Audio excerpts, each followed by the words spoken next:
ആ മഹാനായ പണ്ഡിതൻ ഈ നാട്ടിലെ ഗ്രാമത്തിൽ നിന്ന് ആരംഭിച്ച് ഇന്ത്യയോളം വളരുകയാണ്. ഒരു കാലത്ത് മർക്കസിന്റെ കേരത്തോപ്പുകളിൽ പരിമിതപ്പെട്ടിരുന്ന ആ വിദ്യാഭ്യാസ വിപ്ലവം ഇന്ന് കേരളത്തിലെ എല്ലാ ജില്ലകളിലും ഇടകലർന്നു നിൽക്കുന്ന വിദ്യാഭ്യാസ സ്ഥാപനങ്ങളും അപ്പുറത്ത് ഇന്ന് കാശ്മീരിന്റെയും അതുപോലെ തന്നെ കന്യാകുമാരിയുടെയും ഇടയ്ക്ക് ഇന്ത്യയിലെ മുഴുവൻ മുസ്ലിമീങ്ങളുടെയും സാന്നിധ്യങ്ങളെ സ്വാധീനിക്കും വിധമുള്ള മുഴുവൻ ഭാഗങ്ങളിലും അതുണ്ട്. കേവലം മർക്കസിൽ നിന്ന് 25 ടീമുകൾ കൊണ്ട് ആരംഭിച്ച വിദ്യാഭ്യാസ പ്രവർത്തനം ഇന്ന് നമ്മുടെ തൊട്ടപ്പുറത്തുള്ള നോളജ് സിറ്റി എന്ന് പറയുന്ന എല്ലാവിധ വൈജ്ഞാനിക സംവിധാനങ്ങളും ഒരു കുടക്കീഴിൽ ലഭ്യമാകും വിധമുള്ള ഈ ഉമ്മത്തിന്റെ വൈജ്ഞാനിക നാഗരികതയെ ഉയർത്തിയെഴുന്നേൽപ്പിക്കുന്ന ഒരു വനഹത്തായ അടയാളപ്പെടുത്തലായി ആ ഒരു രംഗത്തേക്ക് മാറി ചിന്തിക്കാൻ ഈ ഉമ്മത്തിനെ പ്രാപ്തമാക്കിയതും ആരാണ്?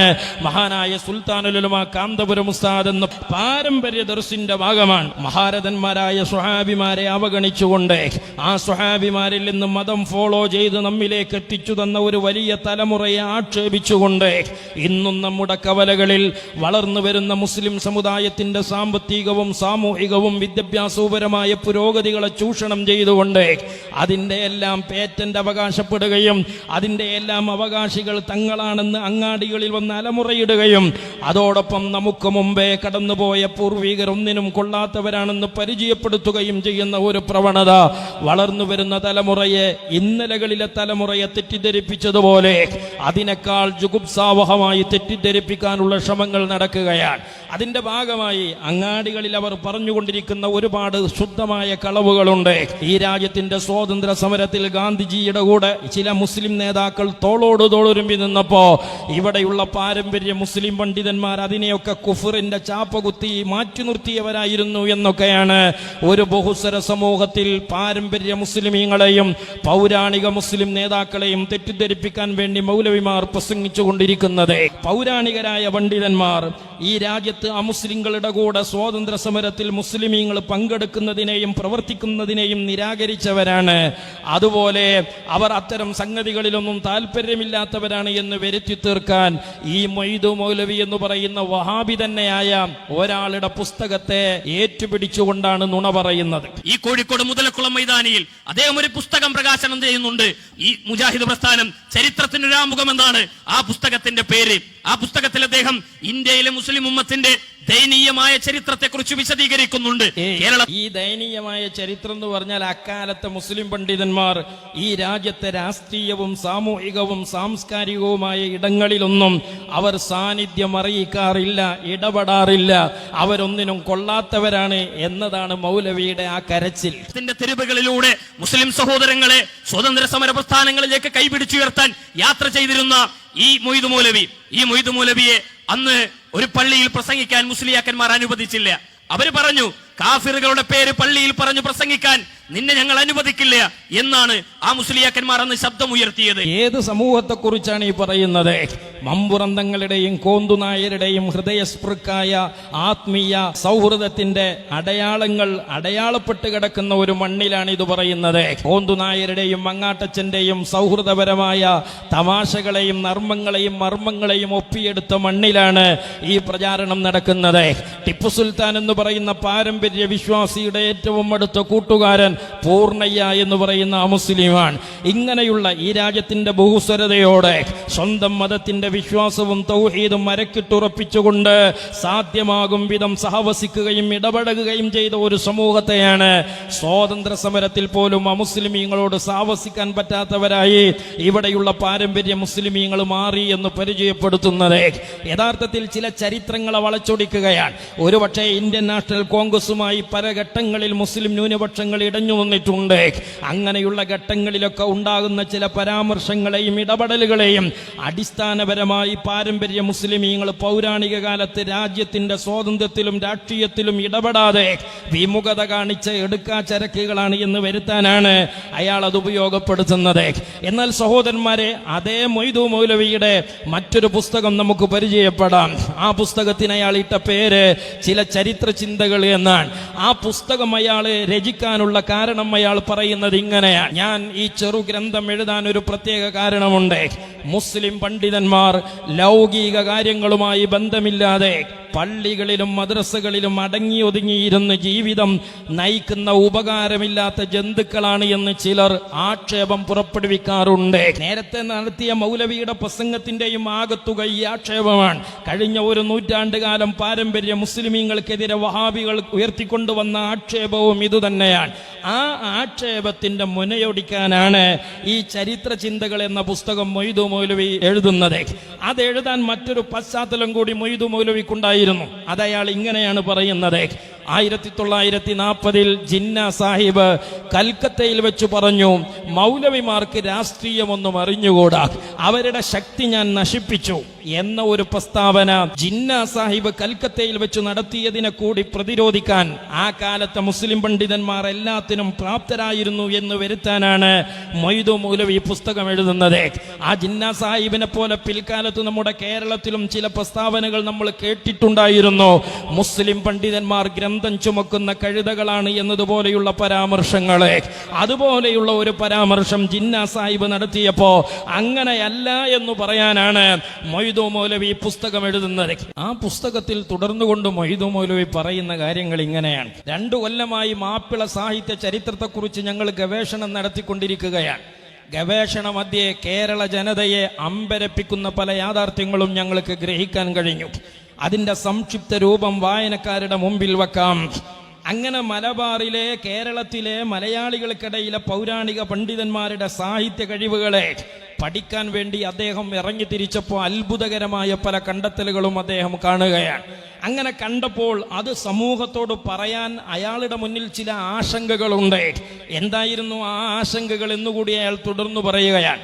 പക്ഷേ അവിടെ ഒരു വിഷമം: അക്ഷരജ്ഞാനം പോലും ഇല്ലാതെ അതപ്പതിച്ചു കിടക്കുന്ന ഒരു ജനതയാണ് മാപ്പിളമാരെന്ന് ബ്രിട്ടീഷ് ഭരണാധികാരികൾ തുടർച്ചയായ പ്രചാരണം നടത്തിക്കൊണ്ടിരുന്നു. അവസാനം മാപ്പിളമാർ തന്നെയും ആ പ്രചാരണത്തിൽ കുടുങ്ങി.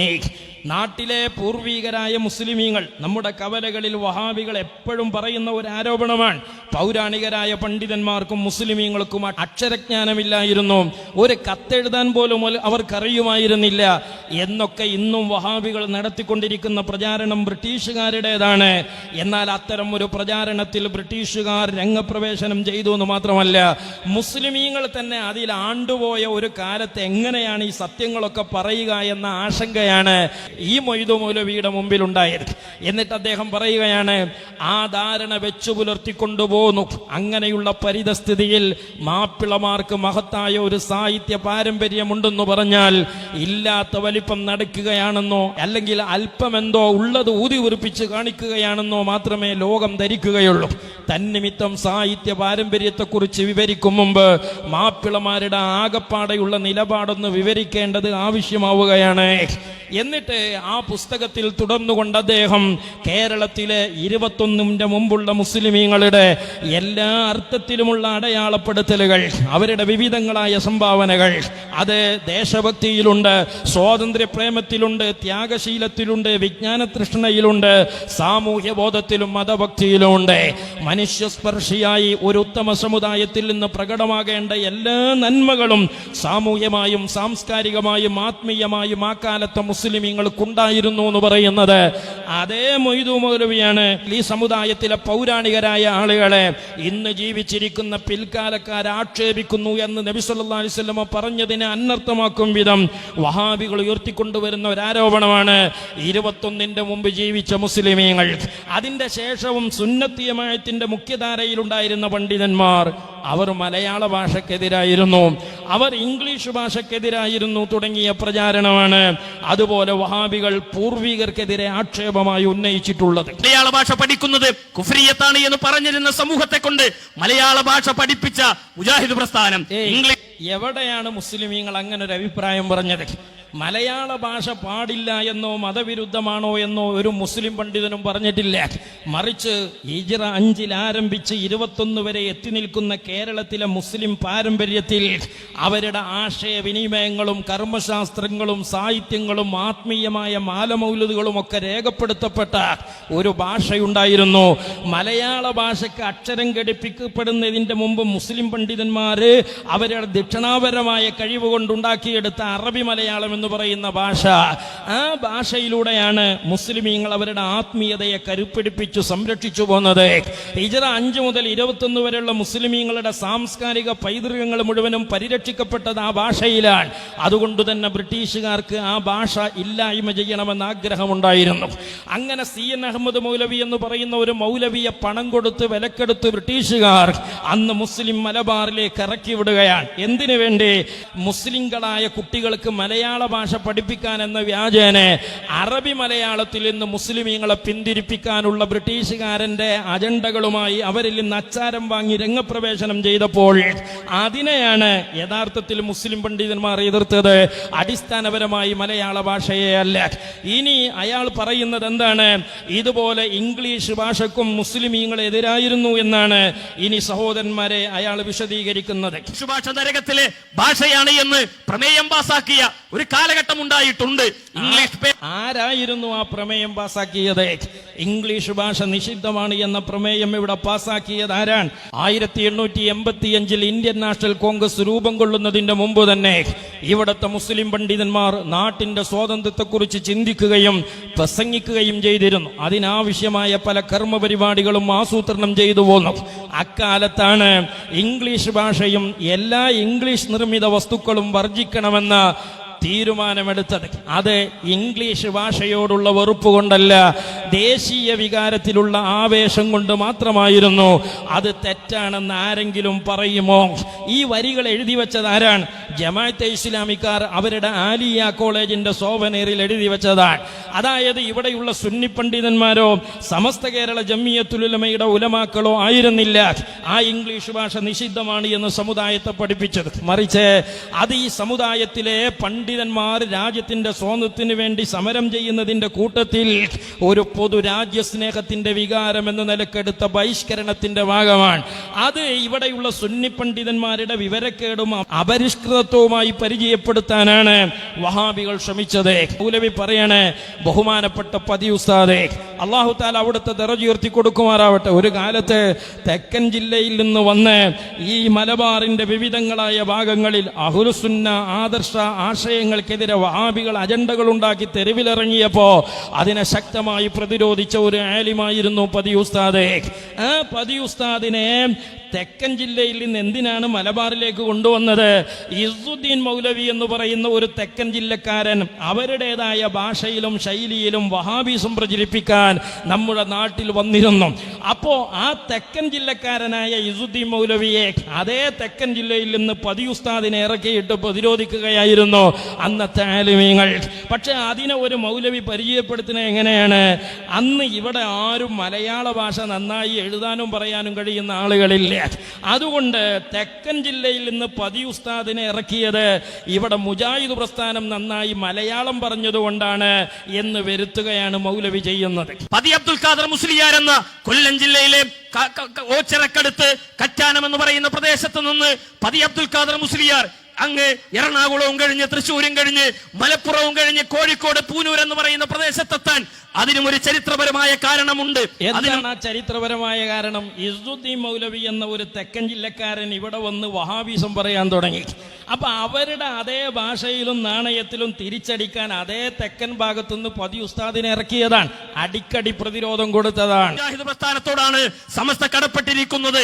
ഏലവ് മൗലവിയെ പോലെ KM മൗലവിയെ പോലെ നല്ല മലയാളത്തിൽ ആളുകളെ ആകർഷിച്ച് സംസാരിച്ചു വാഴ് പറയുന്ന മുജാഹിദ് പ്രസ്ഥാനത്തിന്റെ പണ്ഡിതന്മാരെ എതിരിടാൻ നല്ല മലയാളം സംസാരിക്കുന്ന മുസ്ലിയാക്കന്മാർ അന്ന് വടക്കേ മലബാറിൽ ഉണ്ടായിരുന്നില്ല.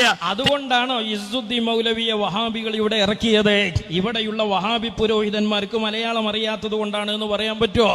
യഥാർത്ഥത്തിൽ ഇവിടെ കടപ്പെട്ടത് ആരോടാണ്? ഇവിടെയുള്ള വഹാബി പുരോഹിതന്മാര് പോലും പലരും മലയാള ഭാഷ പഠിച്ചത് സുന്നി പണ്ഡിതന്മാരിൽ നിന്നാണ്. വെളിയങ്കോട്ടമ്പുറ മൗലവിയുടെ ഒരു പുസ്തകമുണ്ട്, ഓർമ്മകളുടെ തീരത്ത് എന്ന പേരിൽ. ആ പുസ്തകത്തിൽ വെളിയങ്കോട്ടമ്പുറ മൗലവിയെ മലയാളം പഠിപ്പിച്ചത് ആരാണെന്ന് അയാൾ രേഖപ്പെടുത്തുകയാണ്. പള്ളി ദർസിൽ കഴിഞ്ഞുകൂടുന്നതിനിടയിലാണ് ഞാൻ മലയാളം വായിക്കാനും എഴുതാനും ശീലിച്ചത്. എങ്ങനെയാണത് ശീലിച്ചത്? കായംകുളത്തിനടുത്ത് കീരിക്കാട് ദേശത്ത് ഉമർകുട്ടി മൗലവിയെ ഒരിക്കലും എനിക്ക് മറക്കാൻ കഴിയില്ല. അദ്ദേഹം എന്റെ സഹപാഠി മാത്രമല്ല ഗുരുനാഥനുമാണ്. മലയാളം മലയാളം പഠിപ്പിച്ച ഗുരു ആദ്യം അറബി മലയാളത്തിൽ അക്ഷരം എഴുതും, അതിന്റെ താഴെ മലയാള അക്ഷരം വരച്ചു കാണിക്കും. അങ്ങനെ അക്ഷരങ്ങൾ ഒന്നൊന്നായി പറഞ്ഞും എഴുതിയും ശീലിച്ചു. അപ്പോ എവിടെ നിന്നാണ് ഉമർ മൗലവി മലയാളം പഠിച്ചത്? അത് ഉമർ കുട്ടി മൗലവി എന്ന് പറയുന്ന ഒരാളിൽ നിന്നാണ്. ഇനി ആരാണ് ഉമർ കുട്ടി മൗലവി എന്ന് അതേ പേജിൽ അതിന്റെ താഴെ മൂപ്പര് രേഖപ്പെടുത്തുകയാണ്. എന്റെ ഉസ്താദും ആത്മസുഹൃത്തുമായ ഉമർ കുട്ടി മൗലവി ഈ ലോകം വിട്ടുപോയി. അള്ളാഹു അദ്ദേഹത്തിന് പുറത്തു നൽകുകയും കരുണ ചെയ്യുകയും ചെയ്യട്ടെ. അദ്ദേഹം ഒരു സുന്നിയായിരുന്നു എന്നാണ്. അപ്പൊ സുന്നിയായ ഉമർ കുട്ടി മൗലവിയിൽ നിന്നാണ് വഹാബിയായ വെളിയങ്കോട്ടമ്പർ മൗലവിക്ക് മലയാളം പഠിക്കാൻ കഴിഞ്ഞത്. ഇതുപോലെ പൂർവീകരായ ആളുകളുടെ പേരിൽ ഇല്ലാത്ത ആക്ഷേപങ്ങളും അപരിഷ്കൃതത്വവും ആക്ഷേപിച്ചുകൊണ്ടും അടിച്ചേൽപ്പിച്ചുകൊണ്ടും ഈ പുരോഗമനത്തിന്റെ പേരിൽ മതവിരുദ്ധത കൊണ്ടുവരാനുള്ള പ്രചാരണമാണ് വഹാബികൾ നടത്തിയത്. അതിന്റെ ഭാഗമായി ചെയ്ത ഒരു പണി പൂർവീകരുടെ പേരിൽ ഇല്ലാത്ത നുണകൾ പറഞ്ഞു പ്രചരിപ്പിച്ച് ആക്ഷേപിച്ച് സമൂഹത്തിൽ അവമതിക്കുക എന്നതാണ്. രണ്ടാമത് വഹാബികൾ ചെയ്തതെന്താണ്? 21 മുമ്പ് മുസ്ലിം സമുദായത്തിൽ അറിയപ്പെടുന്ന, പ്രത്യേകിച്ച് ഖിലാഫത്ത് ലഹള ഏൽപ്പിച്ച ആഘാതങ്ങളുടെ പരിസരത്ത് സാധ്യമാകും വിധം ചില പരിഷ്കരണ പ്രവർത്തനങ്ങളൊക്കെ നടത്തിയ ഒറ്റപ്പെട്ട ആളുകളുണ്ട്. ആ ഒറ്റപ്പെട്ട ആളുകളെ, അവർ നടത്തിയ സംഭാവനകളെ വഹാബികളുടെ അക്കൗണ്ടിലേക്കും അവരുടെ നവോത്ഥാനത്തിലേക്കും വരവ് വെക്കുകയാണ്. അതിൽ ഒരാളാണ് ചാലിലകത്ത് കുഞ്ഞഹമ്മദ് ഹാജി എന്ന് പറയുന്ന സുന്നി പണ്ഡിതൻ. ഡോക്ടർ ഇ കെ അഹമ്മദ് കുട്ടി പറയുകയാണ്, മലബാറിലെ മാപ്പിളമാർക്കിടയിലെ ചില വ്യക്തികൾ മുമ്പേ തന്നെ പരിഷ്കരണ പ്രവർത്തനങ്ങൾ തുടങ്ങിക്കഴിഞ്ഞിരുന്നു. ഏതാണ് ഈ മുമ്പേ? വഹാബി പ്രസ്ഥാനം വരുന്നതിന്റെ മുമ്പേ പരിഷ്കരണ പ്രവർത്തനങ്ങൾ തുടങ്ങിയെന്നാണ് പറയുന്നത്. അങ്ങനെ ഈ പരിഷ്കർത്താക്കളിൽ പ്രമുഖനായിരുന്നു മർഹൂം മൗലാന ചാലിലകത്ത് കുഞ്ഞഹമ്മദ് ഹാജി. അദ്ദേഹം എന്താണ് ചെയ്തത്? മലബാറിൽ അന്ന് നിലവിലുണ്ടായിരുന്ന അശാസ്ത്രീയവും കാലോചിതവുമല്ലാത്ത മതവിദ്യാഭ്യാസ സമ്പ്രദായത്തെ പരിഷ്കരിക്കാനുള്ള പ്രവർത്തനങ്ങൾക്കായിട്ടാണ് തന്റെ ജീവിതം അദ്ദേഹം ഒഴിഞ്ഞുവെച്ചത്.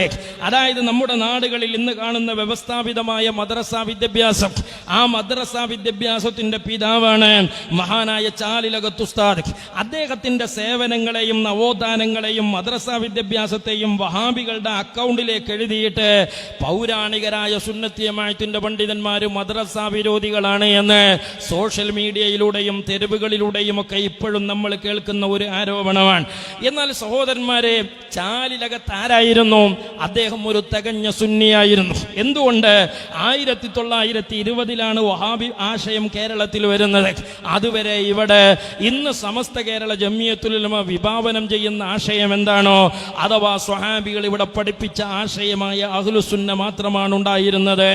അതുകൊണ്ട് തന്നെ 1919 ചാലിലകത്ത് മരിക്കുന്നത്.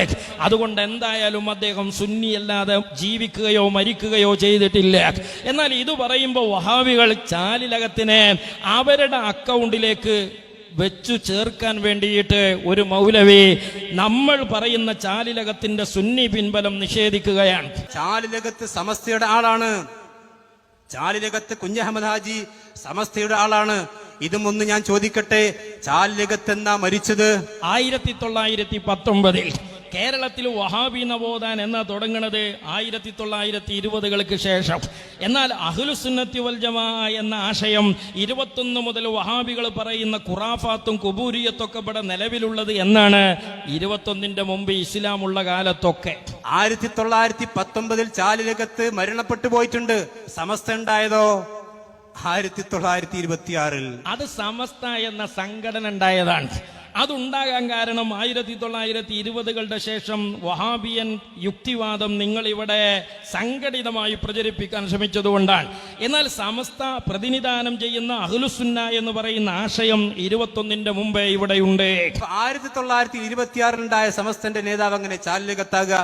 അത് സമസ്തയുടെ ആശയം 21 മുമ്പ് ഇവിടെ ഉള്ളതുകൊണ്ട്, 1919 ഉള്ളതുകൊണ്ട്, അതിന്റെ മുമ്പും ഉള്ളതുകൊണ്ടാണ് ചാലിലകത്ത് സുന്നിയാണ് എന്ന് നമ്മൾ പറയണേ. ചാലിലകത്ത് നിങ്ങളുടെ സമസ്തയുടെ ആശയം സ്വീകരിച്ച ആളല്ല ആണ്.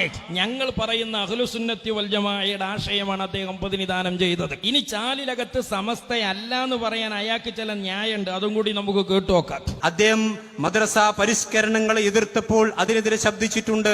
എവിടെ? ആരാണ് മദ്രസ പരിഷ്കരണത്തെ എതിർത്തത്?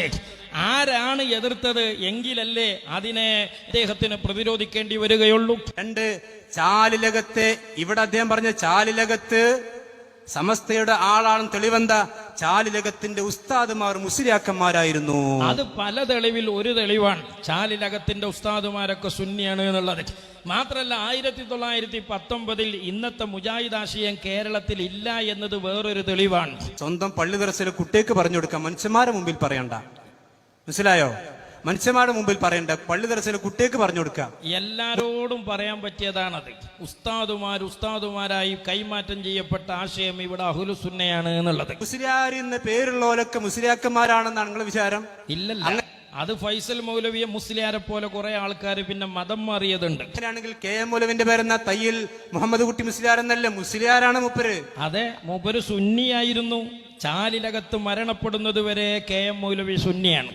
അപ്പൊ ഈ കുറച്ചു കഴിഞ്ഞാൽ പറയട്ടോ, കാരണം KM മൗലവിന്റെ അമ്മോശനാണ് ചാലിലകത്ത് സ്വന്തം മകളെ കെട്ടിച്ചു കൊടുത്തത് KM മൗലവിക്കാണ്. ആ നിക്കാഹ് നടക്കുമ്പോ KM മൗലവി സുന്നിയാണ്, വഹാബി ആയിട്ടില്ല. ചാലിലകത്തും സുന്നിയാണ്. അപ്പൊ KM മൗലവി അദ്ദേഹം മുസ്ലിയാരായിരുന്നു, അദ്ദേഹം സമസ്തന്റെ നേതാവെന്ന് പറഞ്ഞുകൂടായൊന്നുമില്ല. അങ്ങനെ പറയില്ല. അയാള് പണ്ട് സുന്നി ആയിരുന്നു എന്ന് ഞങ്ങൾ പറയും. എന്തുകൊണ്ട്? 20കൾക്ക് മുമ്പ് ഈ ആശയം കേരളത്തിലില്ല. ഉള്ളത് സ്വഹാബത്ത് പഠിപ്പിച്ച ഇസ്ലാമാണ്, അഹ്ലുസുന്നത്തി വൽ ജമാഅയാണ്. ആ ആശയമാണ് സമസ്ത കേരള ജമിയത്തുൽ പ്രതിനിധാനം ചെയ്യുന്നത്. അതിന്റെ ഭാഗമായിരുന്നു ചാലിലകത്ത് കുഞ്ഞഹമ്മദ് ഹാജി എന്ന് പറയുന്ന മദ്രസ വിദ്യാഭ്യാസ പരിഷ്കർത്താവ് എന്നത്. കേവലം നമ്മുടെ അവകാശവാദമല്ല. ഇനി അത് വഹാബികൾ തന്നെ പറയുന്നുണ്ട്. നിങ്ങളൊക്കെ വെളിയങ്കോട്ടം മൗലവി അയാളുടെ ഓർമ്മകളുടെ തീരത്തി എന്ന പുസ്തകത്തിൽ പറയണേ, മൗലാന ചാലിലകത്ത് കുഞ്ഞഹമ്മദ് ഹാജിയെ ഇസ്ലാഹി പ്രസ്ഥാനത്തിന്റെ നേതാക്കളിൽ പ്രമുഖനായി ചിലർ വിശേഷിപ്പിക്കാറുണ്ട്. അത് ശരിയല്ല. അദ്ദേഹത്തിന്റെ സേവനം അതിനും വളരെ പിറകിൽ നിന്ന് തുടങ്ങുന്നു. ഇസ്ലാഹി നവോത്ഥാനം എന്ന വഹാബി കരിഞ്ചന്തപട വരുന്നതിന്റെ മുമ്പേ ചാലിലകത്തിന്റെ നവോത്ഥാനപട ഉണ്ട്. മാത്രമല്ല മുസ്ലിം കേരളത്തിന്റെ നവോത്ഥാന പുരോഗതിയിൽ അദ്ദേഹം വലിയ സേവനമൊക്കെ ചെയ്തിട്ടുണ്ട്. പക്ഷേ അദ്ദേഹം മുജാഹിദ് അല്ല എന്ന് ഉമർ മൗലവി പറയാൻ. ഉമർ മൗലവി പറഞ്ഞ ആ പരാമർശത്തെ കോട്ട് ചെയ്തുകൊണ്ട് വഹാബികളുടെ മറ്റൊരു പ്രസിദ്ധീകരണമായ ഇസ്ലാഹിൽ അതേ വഹാബികൾ എഴുതുന്ന മറ്റൊരു പരാമർശമുണ്ട്. അതിങ്ങനെയാണ്: അദ്ദേഹം ഷാഫി മദ്ഹബ് പാരമ്പര്യം പിന്തുടർന്ന ഒരു പാരമ്പര്യ യാഥാസ്ഥിക പണ്ഡിതനായിരുന്നു. അദ്ദേഹം ഒരു സലഫി ആദർശക്കാരനായിരുന്നില്ല. ഉമർ മൗലവി തന്റെ ഓർമ്മകളുടെ തീരത്തി എന്ന പുസ്തകത്തിൽ ചാലിലകത്തിനെ അനുസ്മരിക്കുന്നത് ഇങ്ങനെയാണ്. അപ്പൊ ചാലിലകത്തൊരു സുന്നിയാണ്. ആ സുന്നിയായ ചാലിലകത്താണ് ഇവിടെ മദ്രസ വിദ്യാഭ്യാസ പ്രവർത്തനം ആരംഭിച്ചത്. ആ സുന്നിയായ പണ്ഡിതൻ ആരംഭിച്ച മദ്രസ പ്രവർത്തനത്തെ വഹാബികളുടെ പ്രവർത്തനമായി എഴുതി വെക്കുകയും ആ സുന്നികളെ മദ്രസ വിരോധികളായി പരിചയപ്പെടുത്തുകയും ചെയ്യുന്ന വിരോധാഭാസമാണ് പിന്നെ വഹാബികൾ ഇവിടെ ചെയ്തത്. ഇനി മാത്രമല്ല, ആ ചാലിലകത്ത് ഇവിടെ തുടക്കം കുറിച്ച വ്യവസ്ഥാപിതമായ മദ്രസ വിദ്യാഭ്യാസ പ്രവർത്തനം ആരാണ് അതിന്റെ പിന്തുടർച്ചക്കാരായി രംഗപ്രവേശനം ചെയ്തത്? KM മൗലവിയാണോ? അല്ല. വക്കം മൗലവിയാണോ? അല്ല. ഏതെങ്കിലും വഹാബികളാണോ? ആരും ആയിരുന്നില്ല. പിന്നെ ആരാണ്? അതും വഹാബികളുടെ തന്നെ പ്രസിദ്ധീകരണത്തിൽ എഴുതി വെക്കുകയാണ്. ആരായിരുന്നു ചാലിലകത്തിന്റെ ആ പിന്തുടർച്ചാവകാശി? അത് 1951 സമസ്ത കേരള ഇസ്ലാം മത വിദ്യാഭ്യാസ ബോർഡ് രൂപീകരിക്കുകയും പാഠപുസ്തകങ്ങൾ രചിക്കുകയും വഴി നടപ്പിൽ വരുത്താൻ ഭാഗ്യം ലഭിച്ച പാവണ്ണ ഉസ്താദ് എന്ന് പറയുന്ന സുന്നി പണ്ഡിതനായ ചാലിലകത്തിന്റെ ശിഷ്യനാണ്. 1951 സുന്നികൾ ഇവിടെ വ്യവസ്ഥാപിതമായ മദ്രസ വിദ്യാഭ്യാസത്തിന് ബോർഡ് രൂപീകരിക്കുമ്പോ വഹാബികൾ കടന്നുറങ്ങാണ്. അവര് പഴയ ഓത്തുപള്ളിയിലാണ്, അവര് പഴയ ഷെഡിലാണ്. എന്നിട്ട് വഹാബികൾ എന്നത് ആരംഭിക്കുന്നത് 51 നമ്മൾ ഇതൊക്കെ കൊടയും പടിയെടുത്ത് ഇറങ്ങി ആൾക്കാരെ സെറ്റപ്പാക്കി നമ്മൾ ഓടാൻ തുടങ്ങിയപ്പോഴാണ് വഹാബികൾ 1955 അടുത്ത വഹാബികളുടെ ഒരു ലേഖനത്തിൽ പറയണേ, വഹാബികൾ എന്നാണ് ഇത് ആരംഭിക്കുന്നത്. പ്രാഥമികമായ ദീനി വിദ്യാഭ്യാസ രംഗത്തുള്ള ശോച്യാവസ്ഥയെ പറ്റി 1955 ഒക്ടോബർ 5 ചേർന്ന നദുവത്തുൽ മുജാഹിദിന്റെ കമ്മിറ്റിയാണ് ആലോചിക്കാൻ തുടങ്ങിയത്. നമ്മൾ വിദ്യാഭ്യാസ ബോർഡ് ചാലിലകത്തിന്റെ പരിഷ്കരണത്തിന്റെ ചുവട് പിടിച്ച് ഇവിടെ നടത്തുകയും അതിന് ചാലിലകത്തിന്റെ തന്നെ ശിഷ്യനായ പറവണ്ണ ഉസ്താദ് കാർമ്മികത്വം വഹിക്കുകയും ചെയ്ത കാലത്ത് വഹാബികൾ ഉറങ്ങുക. എന്നിട്ട് അങ്ങാടിയിൽ നിന്നോട്ട് പറയാ സുന്നിയാള് മദ്രസക്കെതിരാ, ഓരൊരു വസ്തുവിനും പറ്റൂല, അന്നത്തെ ആലിമീങ്ങളൊക്കെ ഒന്നിനും കൊള്ളാത്തവരാണ്. വഹാബികൾ ആലോചിക്കുന്നത് 55 പിന്നെ വഹാബികൾ എന്നത് തുടങ്ങിയത് അതും വഹാബികൾ തന്നെ എഴുതി വെക്കാണ്. 1956 ഏപ്രിൽ 1 ഒറ്റപ്പാലത്ത് നടന്ന മറ്റൊരു സമ്മേളനത്തിലാണ് വഹാബികൾ ഇങ്ങനെ ഒരു സംവിധാനം രൂപപ്പെടുത്തുന്നത്. അപ്പൊ മദ്രസ വിദ്യാഭ്യാസം എന്ന് മാത്രമല്ല, ഏത് വിദ്യാഭ്യാസ പ്രവർത്തനത്തിനും മുന്നിൽ നിന്നത് ഇവിടുത്തെ സുന്നികളാണ്. പക്ഷേ വഹാബികൾ ഇവിടെ എന്താണ് ചെയ്തത്? മദ്രസയിൽ നിന്നും ദർസിൽ നിന്നും മുസ്ലിം സമുദായത്തെ പടിയിറക്കിക്കൊണ്ടുവന്ന് അവരെന്ത് ചെയ്തു? ഒരു അഫ്ളലുൽ ഉലമ കോഴ്സ് കൊണ്ടുവരികയാണ്. അങ്ങനെ അഫ്ളലുൽ ഉലമ കോഴ്സ് കൊണ്ടുവന്നത് എന്തിനാണ്? ഈ നാട്ടിലെ വഹാബി പരിഷ്കരണത്തിന്റെയും മൗദൂദി പരിഷ്കരണത്തിന്റെയും ഭാഗമായിട്ടാണ്. പക്ഷേ എന്താണ് വഹാബികളുടെ അഫ്ളലുൽ ഉലമ കൊണ്ടുണ്ടായത് എന്നറിയങ്ങള്? കുറെ മുറിമൊല്ലമാരുണ്ടായി. യാതൊരു വിവരവുമില്ലാതെ മിമ്പറയിൽ കയറി സ്വഹാബികളെ ഒന്നിനും പറ്റാത്തവരായി ചിത്രീകരിക്കുന്ന 4 മദ്ഹബിന്റെ ഇമാമുമാരെ പുച്ഛിച്ചു തള്ളുന്ന ചില മുറിമൊല്ലമാരെയാണ് അഫ്ളലുൽ ഉലമ കോഴ്സിലൂടെ ഇവിടെ പകരം കൊണ്ടുവന്നത്. അത് പരാജയമായിരുന്നു എന്ന് സിദ്ദീഖ് ഹസൻ എന്ന് പറയുന്ന ജമാഅത്തെ ഇസ്ലാമി നേതാവ് സഹോദരന്മാരെ വഹാബികളുടെ ഒരു സമ്മേളന സുവനീറിൽ എഴുതി വെക്കുകയാണ്. എന്താണ് അയാൾ എഴുതുന്നത്? ആധുനിക അറബി യൂണിവേഴ്സിറ്റികളുടെ പാഠ്യപദ്ധതിയും പാഠ്യപുസ്തകങ്ങളും പഠിച്ച ശേഷം സമ്പൂർണമായ നവീകരണം ഈ രംഗത്ത് നടക്കണം. എവിടെ? അഫ്ളലുൽ ഉലമ കോഴ്സിൽ നടക്കണം എന്നാ മുജാഹിദും ജമാഅത്തും പറയണേ. എന്താണ് കാരണം? നിലവിലെ പാഠ്യക്രമം തൃപ്തികരമല്ല. മുറിമുല്ലമാർ എന്ന് പറയാവുന്ന ബിരുദധാരികളെ പടച്ചുവിടാൻ മാത്രമേ ഇന്നത്തെ BA അഫ്ളലുൽ ഉലമ പാഠ്യക്രമത്തിലൂടെ സാധിക്കുന്നുള്ളൂ. അപ്പൊ വഹാബികൾ ഇവിടെ ആകത്തുക കൊണ്ടുവന്നൊരു പരിഷ്കരണം അഫ്ളലുൽ ഉലമയാണ്. അത് തന്നെ വഹാബികളുടെ അക്കൗണ്ടിൽ വരാനുള്ള കാരണം എന്താണ്? മുസ്ലിം സമുദായത്തിൽ സ്വാധീനമുള്ള ആളുകൾക്ക് ഭരണം കിട്ടിയാൽ ആ ഭരണത്തിന്റെ ഇടനാഴികകളിൽ അടയിരുന്ന് വഹാബികൾ ഇതൊക്കെ കൈവശപ്പെടുത്തിയപ്പോഴാണ് വഹാബികൾ ഇതിന്റെ ആളുകളായി മാറിയത്. അങ്ങനെ വഹാബികൾ അതിലൂടെ മിമ്പറയിലേക്ക് പറഞ്ഞയച്ചത് ആരെയാണ്? അള്ളാഹുവിന്റെ ദീൻ നശിപ്പിക്കുന്ന മുറിമൊല്ലമാരെയാണ്. അവർ മിമ്പറയിൽ കയറി ചെയ്തത് സ്വഹാബികളെ ഒന്നിനും പറ്റാത്തവരായി ചിത്രീകരിക്കുകയാണ്. മദ്ഹബിന്റെ ഇമാമുമാരെ നിഷേധിക്കുകയാണ്. എന്നാൽ ഇസ്ലാമിന്റെ നവോത്ഥാനം സ്വഹാബികൾ ഇവിടെ ആരംഭിച്ചിട്ടുണ്ട്. മഹാരഥന്മാരായ പൂർവീകർ ഇടതടവില്ലാതെ അതിനെ ഫോളോ ചെയ്തിട്ടുണ്ട്. 21 മുമ്പ് ഒരു ഉത്തമ സമുദായത്തിൽ നിന്ന് സമൂഹം കാണേണ്ട, അവരിൽ നിന്ന് പ്രതിഫലിപ്പിക്കപ്പെടേണ്ട പാരമ്പര്യ ഇസ്ലാമിക നവോത്ഥാനം നിർവഹിച്ചത് പൗരാണിക പണ്ഡിതന്മാരാണ്, സുന്നികളാണ്. ഇനി വർത്തമാനകാലത്തും അതിനിടയിലൊക്കെ ഈ സേവനങ്ങൾ ഇവിടെ ചെയ്തത് ആരാണ്? അതും അഹ്ലുസുന്നത്തി വൽ ജമാഅത്തിന്റെ ആലിമീങ്ങളായ പള്ളി ദർസിന്റെ സന്തതികളാണ്. അതും വഹാബികൾ തന്നെ എഴുതാണ്. കേരളത്തിൽ ദീനി വിജ്ഞാനത്തെയും മതപരമായ മാർഗദർശനത്തെയും നിലനിർത്തുന്നതിൽ പള്ളി ദർസുകൾ വഹിച്ച പങ്ക് അതുല്യമാണ്. ഏത് പള്ളി ദർശനെ കുറിച്ചാണ് മുസ്ലിമീങ്ങളെ അവർ ഈ വാചാലമാകുന്നത്?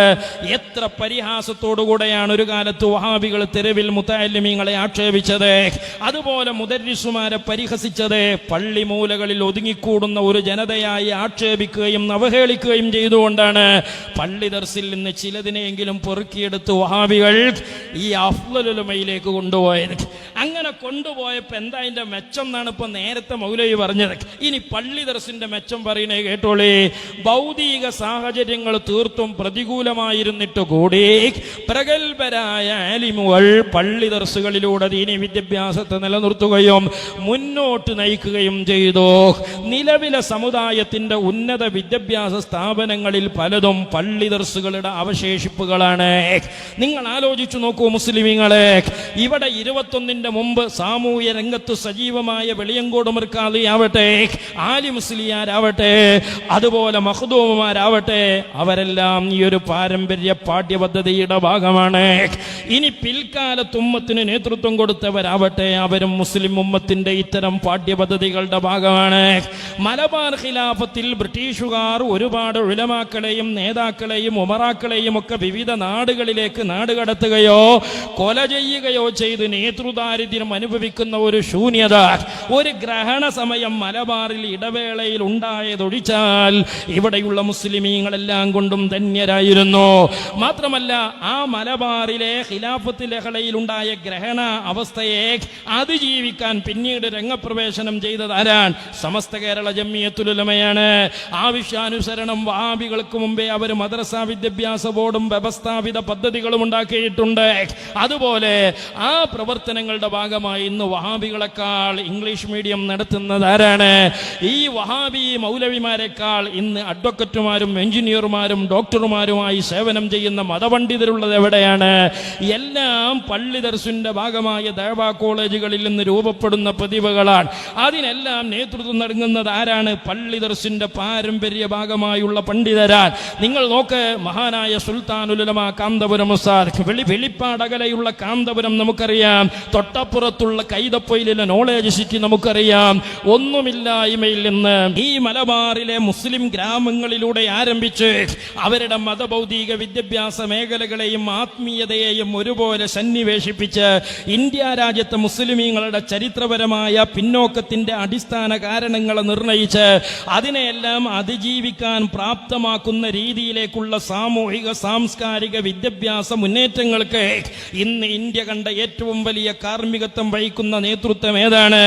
അടിസ്ഥാനപരമായി പാരമ്പര്യ പള്ളി ദർസിന്റെ പ്രതിഭയും ഉൽപ്പന്നവുമായ മഹാനായ സുൽത്താനുൽ ഉലമ കാന്തപുരം ഉസ്താദാണ്. ആ മഹാനായ പണ്ഡിതൻ ഈ നാട്ടിലെ ഗ്രാമത്തിൽ നിന്ന് ആരംഭിച്ച് ഇന്ത്യയോളം വളരുകയാണ്. ഒരു കാലത്ത് മർക്കസിന്റെ കേരത്തോപ്പുകളിൽ പരിമിതപ്പെട്ടിരുന്ന ആ വിദ്യാഭ്യാസ വിപ്ലവം ഇന്ന് കേരളത്തിലെ എല്ലാ ജില്ലകളിലും ഇടകലർന്നു നിൽക്കുന്ന വിദ്യാഭ്യാസ സ്ഥാപനങ്ങളും അപ്പുറത്ത് ഇന്ന് കാശ്മീരിന്റെയും അതുപോലെ തന്നെ കന്യാകുമാരിയുടെയും ഇടയ്ക്ക് ഇന്ത്യയിലെ മുഴുവൻ മുസ്ലിമീങ്ങളുടെയും സാന്നിധ്യങ്ങളെ സ്വാധീനിക്കും വിധമുള്ള മുഴുവൻ ഭാഗങ്ങളിലും അതുണ്ട്.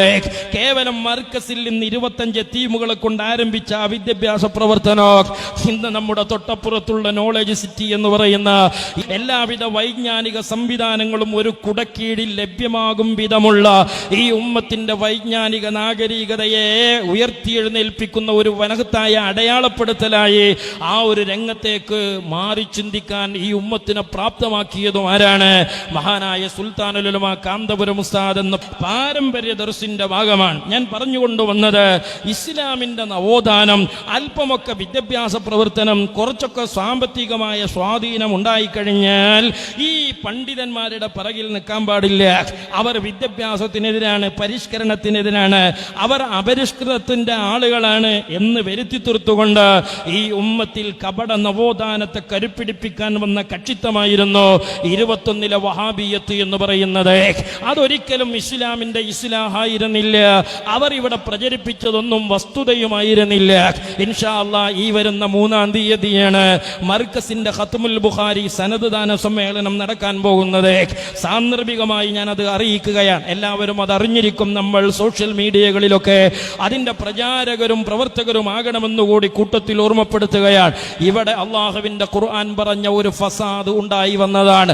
അള്ളാഹുവിന്റെ ഹബീബിന്റെ സ്വഹാബികളെ തള്ളിയിട്ട് ഇവിടെ ഫസാദിന്റെ അടിത്തറയിൽ രൂപപ്പെട്ട ഒരാശയത്തെ നവോത്ഥാനായി ഇസ്ലാമിന്റെ അക്കൗണ്ടിൽ വരവ് വെക്കാൻ മുസ്ലിമീങ്ങളെ പാകപ്പെടുത്തുക എന്ന അജണ്ടയായിരുന്നു 21 മുതൽ ഇവിടെ നടത്തിയ ഗൂഢമായ ശ്രമങ്ങൾ എന്ന് പറയുന്നത്. അത് ഇസ്ലാമുമല്ല, അത് ഇസ്ലാമുമല്ല.